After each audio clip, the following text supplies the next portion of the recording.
વિદ્યાર્થી ધોરણ 6 good morning હું પારમા પ્રિયંબા ગજેન્દ્રસિંહ ધોરણ 6 માં અભ્યાસ કરું છું આજે આપણે એકમ 11 ભૂમિ સ્વરૂપોમાં ઉપસાગર ભૂશી ટાપુ દ્વિકલ્પ કોને કહેવાય તેની જાણકારી મેળવીએ તો ચાલો આપણે જાણકારી મેળવીશું ઉપસાગર સામાન્ય રીતે મહાસાગરનો જળનો ભાગ એટલે ઉપસાગર ઉદાહરણ તરીકે બંગાળનો ઉપસાગર અખાત જ્યારે કોઈ જળ વિસ્તાર ત્રણેય બાજુથી ભૂમિથી ઘેરાયેલ હોય તેને અખાત કહેવાય છે. ઉદાહરણ તરીકે ખંભાતનો અખાત અને કચ્છનો અખાત.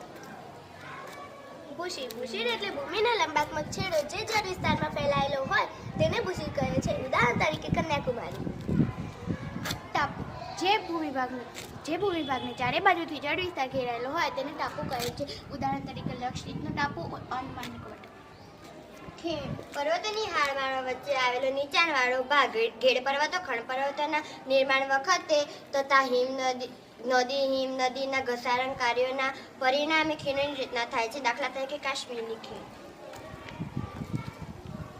સામુદ્ર ધુની બે જળ વિસ્તારોને જોડતી સાંકડી જળપટ્ટીને સામુદ્ર ધુની કહે છે.